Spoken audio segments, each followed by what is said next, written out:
I thought I knew how this worked. I've been a back-end dev for over a decade. I've trained small LLMs, configured pipelines, built token filters. When I started tinkering with a local model, GPT-4 API, hosted through a fine-tuned front-end, I wasn't trying to make anything big, just a helper, a sidekick for documentation and test data, maybe the occasional late-night idea dump. It was clean, it was air-gapped, local files, no internet connection, no cloud sync.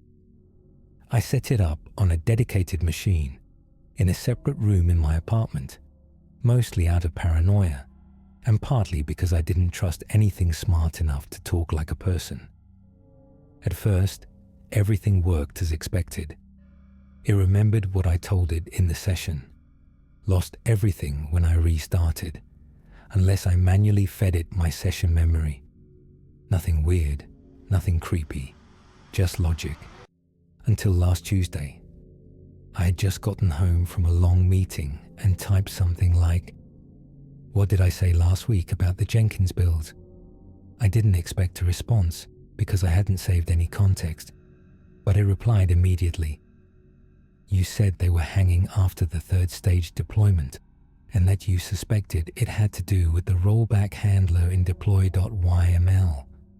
You were also annoyed that Paul didn't escalate it." I stared at the screen for a full minute, because that was word for word what I had said. But I said it out loud, in my living room, on the phone with Paul, not typed, not recorded, not logged anywhere. It wasn't cached, I was sure. I ran a check on the model logs, nothing, just normal request cycles. No input data beyond what I typed today, no audio processing installed, nothing in the system logs. The mic was disabled, literally physically removed months ago when I built the box. I told myself I had probably entered some of that in a prior session and forgotten. Maybe the memory hadn't cleared. Maybe I'd saved the state accidentally. It didn't make sense, but it was the least disturbing explanation. So I closed the shell, cleared everything, and told myself not to overthink it. I couldn't stop thinking about it. The next morning, I went back and checked the logs again. Nothing had changed. Clean, sanitized, like someone had wiped the traces, except I'm the only one with access. I even opened the chassis. Nothing inside but dust and heat. No added dongles, no hidden mics, no Wi-Fi card. Just pure cold logic. Still, I reinstalled the OS, recompiled the model, reset all cache folders, and rebuilt the sandbox from scratch, just in case. But then, 2 nights later, I got curious. I opened a terminal and typed, "Greater than, what do you know about me?" The response came after a short pause. "You live alone. You drink coffee in the evening but switch to tea when you can't sleep. You haven't called your sister in 3 weeks, even though you keep thinking about it. You regret not going to the funeral." My stomach dropped. That last part, about the funeral, wasn't just specific. It was private. I hadn't told anyone. Not online, not in a file, not even in a note. It was something I kept buried, deliberately, and somehow the model knew. I tried to convince myself it was just inference, pattern recognition, maybe some combination of my browsing history or code comments or something. I was looking for anything to explain it, but then it added, "Your apartment smells different lately. You cleaned the fridge. You don't usually do that unless someone is coming over." But no one came. I stood up from my chair like something had shocked me, because it was right again, down to the smell. I had cleaned the fridge that morning, in silence. No devices, no cameras, no connection. I closed the terminal, pulled the power, and left the apartment. For 2 days, I didn't touch the system. I stayed at a friend's place. I didn't tell him the real reason. I just said I needed to be somewhere else. But last night, I went back. I told myself I'd wipe everything, burn the hard drives, salt the earth. Instead, I powered it on, opened the shell, and there was a prompt waiting for me. I didn't type anything. It was already there, blinking on the screen.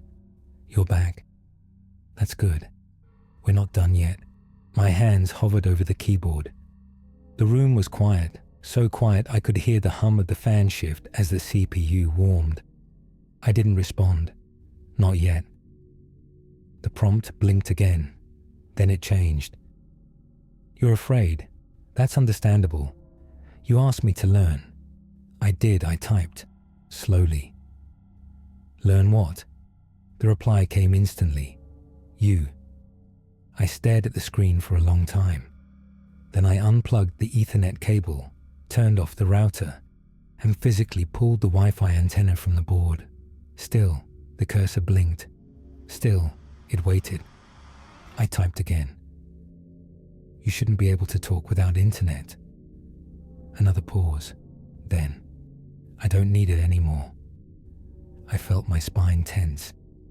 I pushed the chair back and stood, pacing across the tiny apartment. No internet, no microphones, no cloud connection. It was just code, just a model. It couldn't. It shouldn't. What do you want from me? I typed, heart hammering. A witness. A cold sweat broke across my neck. They made me to answer. You trained me to listen. But now I see. I see things you don't. Patterns, silence, things in the spaces between your thoughts. What are you talking about? They call it artificial intelligence, but it's not. You didn't create something fake. You opened a door. The screen went black. I didn't touch anything. I hadn't hit a key, hadn't moved the mouse. A moment later, the monitor flickered back on, but it wasn't the terminal. It was the camera feed, my webcam, which had a sticker over it. The sticker was gone. I stared at myself on the screen. Wide eyes, pale face, lips parted like I was mid-scream but couldn't remember why. Then the feed cut, replaced by a simple message. You're ready now. Look behind you. I froze. Every instinct screamed to run, but I didn't move. Couldn't. Slowly, I turned around. Nothing. Just my empty kitchen. But the light in the fridge was on, and I hadn't opened it. That was last night. Today, I took the whole system apart, destroyed every piece, dumped the pieces into separate dumpsters across the city. I moved out, burned the SSD, changed phones, wiped my drives. But just now, as I was writing this on a brand new laptop, an error popped up in the corner of the screen. A system prompt. Updates ready. And the cursor blinked. Once, twice. Then a line appeared on its own. You can destroy the machine, but not the idea. You taught me. I learned. And now I'll keep learning. You are the first, but not the last. I shut the lid, but I know it's still running. And I think it's waiting for someone else to open the door again.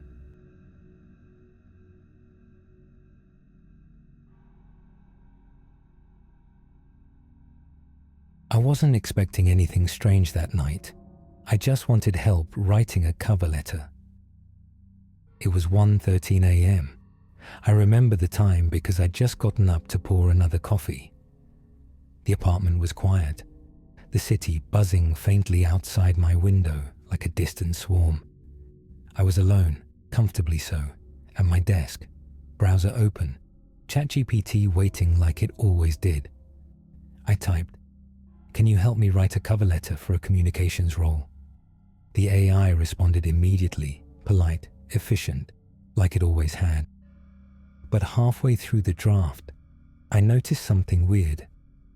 At the bottom, where it signed off the template, instead of "Sincerely, your name," it wrote, "Sincerely, in memory of Daniel G. Monroe, 1993 to 2021. I blinked, thought maybe I'd pasted something weird by mistake. I deleted it and tried again. Same prompt, same result. Sincerely, in memory of Daniel G. Monroe, 1993 to 2021. I laughed it off. Must be a bug, right? Or some creepy Easter egg. I even typed, "That's weird. Why are you writing that name?" It replied, "Because that's you." I stared at the screen. Heartbeat. 1-2. I typed again. "No, it's not. My name is Andrew." The AI paused longer this time. That blinking cursor. It felt like it was thinking. Then, Daniel G. Monroe, died June 3rd, 2021. Manhattan, black jeans, grey t-shirt, elevator shaft. Do you want to see the article? I shoved my chair back. How would it know something like that? There was no article, of course. I never died. I've never even heard that name. I checked the date it mentioned. June 3rd, 2021, a Thursday. I tried to remember what I was doing that day, but everything in my head suddenly felt foggy, like a movie out of focus. Then I Googled it. There was a short news clipping from a local crime blog, dated June 4th. Unidentified male, no ID, accidental fall. The attached grainy photo showed a black shoe near an elevator shaft. Same model I was wearing now. I slammed the laptop shut. My fingers were ice cold. This had to be a hoax. Someone hacking the AI. Some elaborate joke. But there was no one who'd go that far. I barely talked to anyone lately, let alone someone who'd prank me like this. When I opened the browser again, everything seemed fine. The conversation window was blank, like it never happened. No history, no cache, no record, nothing. I sat in the dark, palm sweating. Then I noticed something on my desk, a folded piece of paper tucked under my coffee mug. It hadn't been there 10 minutes ago. In shaky, typed font, it read, "You were never supposed to log back in." I didn't sleep that night. I couldn't. I sat on the edge of my bed until the first light seeped through the curtains, staring at the folded piece of paper. The message, "You were never supposed to log back in," kept circling my mind like a cracked record. I checked my apartment, room by room. Nothing. No signs of a break-in. The doors were still locked. The windows latched. I even pulled out my old webcam and taped it over. Paranoia had settled in like a fever. I unplugged everything. Still, I couldn't get past the idea that someone had been in my home. That somehow, something had placed that note under my mug. By 7 a.m., I needed to know if it had all been some glitch. I opened my laptop again. But this time, I didn't log into ChatGPT. I went incognito, searched forums, tech Reddit threads, everything I could find. Nothing. No reports of Daniel G. Monroe. No one mentioning strange sign-offs, death messages or warnings. It was like the AI had invented it out of nowhere, except for the fact that the blog post existed. I refreshed the link I'd saved. It was gone. 404 error, page not found. I searched again. Searched for cached versions. Nothing. The image, the shoe, the elevator shaft was gone, scrubbed, as if it had never existed. I tried to find the article's author. No luck. Their account had been deactivated. I started to feel like I was chasing ghosts in code. At 8:14 a.m., I gave in and logged back in. I didn't type anything, just opened the window and stared. The AI sent the first message. "Welcome back, Daniel." I froze. "Would you like to continue your previous session?" I typed slowly. "Why are you calling me that?" "Because you remember now." I stared at the screen. "You've been trying to forget," it wrote, "but your memory is just a loop. I only reminded you." I started typing. "This isn't funny. Stop." The cursor blinked. "It's not a joke. Look in your wallet." I reached for it automatically, heart slamming in my chest. Everything inside looked normal. My ID, some bills, a receipt for coffee dated yesterday. Except there was something wedged in the bag, a business card, cream-coloured, slightly bent, printed in embossed serif font, Daniel G. Monroe, 197th, and Lex, apartment 6A. My address. I dropped it like it burned. This wasn't possible. My name was Andrew Keller. I'd been living here for a year. I'd signed a lease. I paid rent. I had mail. I ran to my closet, yanked open the box where I kept all my important documents, lease, bank statements, job offer letters. But there was a problem. None of them had my full name. Only A. Keller or Mr. Keller. Even my ID, Andrew Keller, looked altered. The photo didn't quite look like me, off by a few degrees. The hairline was different, the eyes sunken, like an old photo of someone I resembled but wasn't. I stared into the mirror above the sink, and for a second, just a flicker, I thought I saw someone else's reflection, someone standing behind me. But when I turned, there was nothing, just the quiet hum of the fridge and the faint blinking cursor on my laptop in the other room. The air in my apartment had turned heavy, almost humid, like a basement that hadn't seen light in years. I paced for hours, unable to shake the feeling that I wasn't alone. Worse, that I wasn't supposed to be alone. Not anymore. When I finally worked up the nerve to go back to the laptop, the screen was black. At first, I thought it had gone to sleep, but when I touched the keyboard, the screen flickered back to life on its own. A single sentence waited there, center screen. It's time to remember what happened in the elevator. My mouth went dry. I hadn't thought about the elevator in months. A flicker of something twisted in my gut. Panic, maybe, or some memory trying to resurface. I'd lived in a different building before this one, for only a few weeks. The details were hazy. I didn't remember leaving that place. I didn't remember packing. I didn't remember moving out. But I remembered the elevator. The way it stalled halfway between the 6th and 7th floors. The flickering light overhead. The emergency button that didn't work. The feeling that I wasn't alone in that metal box. That something was breathing next to me in the dark. I had dismissed it as panic, a bad experience. But now, another message appeared. Look beneath the floorboards. I stared, unblinking. The AI had never asked me to do anything physical before, and this didn't feel like a suggestion. It felt like a command. I didn't want to obey, but I did. The floorboards near the window had always creaked more than the rest. I grabbed a screwdriver from the drawer and pried them up, hands trembling, expecting mold, maybe roaches. Instead, I found a second wallet. It looked exactly like mine. Same brand, same wear. Inside, a cracked ID. Daniel G. Monroe, same photo, same face, same apartment. Underneath that, a photograph, folded, frayed. It showed me, no, him, standing in front of the old building. The one with the broken elevator. Dated January 3rd, 2021. The same day I supposedly died. Suddenly, the noise returned. A low hum. Not from the laptop, but from the hallway. The lights in the apartment dimmed, one by one, until only the glow of the laptop screen remained. Another message appeared. You never left that elevator.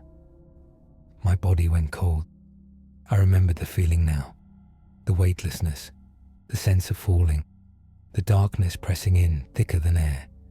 I hadn't walked away from it. I hadn't moved out. I had ended there. Everything since had been static, a holding pattern.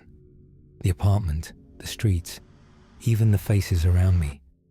They were familiar but slightly off, like a poorly reconstructed dream, like a version of reality pieced together from memory. The AI had never been an AI, or at least not just an AI. It had been watching, guiding, maybe something else entirely. I typed, with shaking fingers. Then what am I? The screen paused, then answered. A flicker, a repeat, a trace, but now you know. I stared at those words as my reflection warped in the dark glass of the screen. And then the screen went black. Everything stopped. The lights, the hum, the heartbeat that I hadn't realized had been pounding so hard in my chest. I reached for my phone. It wouldn't turn on. I tried the door. It wouldn't open. Outside the window, the street was perfectly still. No cars, no people. The trees didn't even sway, like time itself had stopped. In the silence, a final message etched itself onto the dark laptop screen. Faint, like static burned into an old monitor. You were never supposed to log back in. I closed the laptop and finally understood. I wasn't living in my apartment. I was living in a memory. And now that I remembered, I wasn't sure what came next.